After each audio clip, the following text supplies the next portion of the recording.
extra footnote on what we saw last night in terms of the individual performance of LeBron James. What we saw is the mental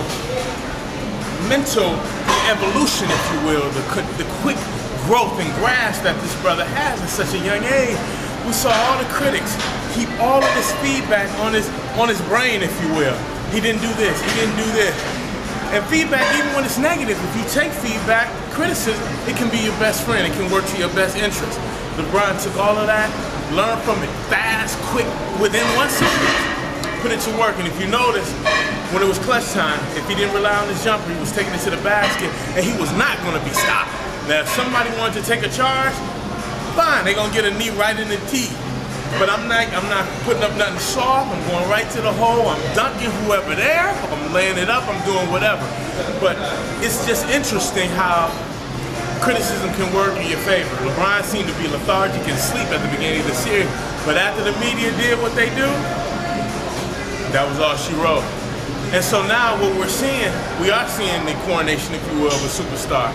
Because a superstar is the one who can take the burden of all the criticism, all the public fickleness, all the feedback, and still use it as fertilizer to grow his game, if you will, to new heights. And that's exactly what we're seeing. Are the Detroit Pistons in trouble? Can they handle LeBron James, or is it over? Are they going to basically pull all the clothes out their locker room because the season is done?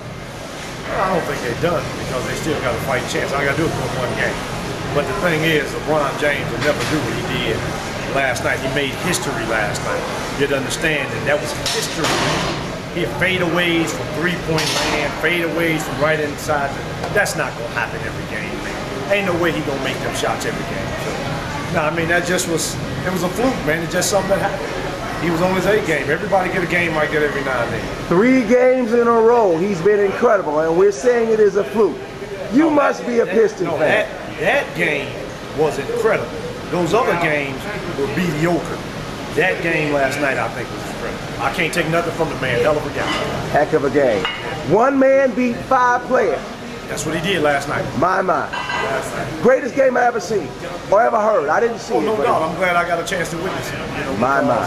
You just ain't gonna see that. I mean, you know, you'll see that on history, NBA championship history thing, but it ain't gonna be on. You know, you'll never see that again probably in our lifetime. Have the Pistons lost confidence? No. Oh no, because we know they're a resilient team. We know they done this last year, so I don't think they lost confidence. Right now with the Detroit Pistons, they have lost home court advantage. Is it over? Talk to me right now. The question is, what is happening now with the Detroit Pistons? Is the series now over? Well, what happened, what we saw in Game 5, not only did we see one of the most single-handed one-man performances, just crazy shots from all over the place, not only driving to the basket, just dunking on people, but the fallback threes from any side of the court. Just an awesome, unstoppable performance.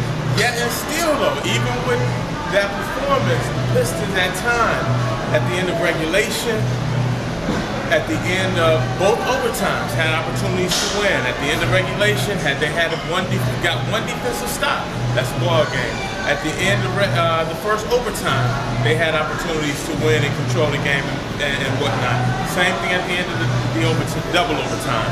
So, again, going back to my key for success, our failure to execute at crunch time at the end of the game is what cost us. Yes, we did give up 48 points, but again, 48, he scored their last, I believe, 28 out of their last 31 or 32, just something phenomenal. Still and yet, if we had executed, made our big shots as he made their big shots for them, we still would have won the game. Let me ask you this question. This is posed upon you real quick. What's going on? This is the best of 4 out of 7 series, so we can't really analyze if the Pistons would have done this, if Cleveland would have done this. It's all about the big W. What does that mean right now? What kind of threat is posed upon the Pistons? What should they do? Is the series over because LeBron James have taken it to another level? One more quick question. LeBron James, is a continuation of the question the other day. LeBron James or Kobe Bryant? Which person is better for any individual Kobe team? Bryant. LeBron James. Don't ask me about Kobe, man, because I can't stand Kobe, really. That's something you don't even want to put me on. I can't stand that, man. There's no comparisons, really. Only difference is Kobe got a championship, and that's because he had a Shaquille O'Neal. If LeBron James had a Shaquille O'Neal down in the paint, we wouldn't even be talking right now. He'd already have a ring. There we go. There we go.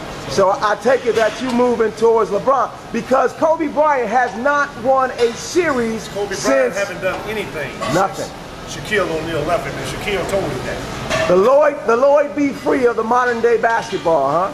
Hey. He'll just throw that ball up and that's it. He's going to score his points, but he will not basically do anything else except for score. It is what it is. It is what it is. Beautiful. Well, that's an excellent question. But going back to the Game 6 coming up, Pistons are not out of the series. They just have to do what any team in the playoffs has to do. The series does not start until somebody loses at home. Until a road team can win a game on the road, usually that's when the series starts. So the Pistons now have to go into Cleveland and do the same thing. If they do not, then that's a wrap. Then the series is over. So we got to take it one game at a time. Yes, we're down, but we've been down before. So we need to go and do exactly what we did last year.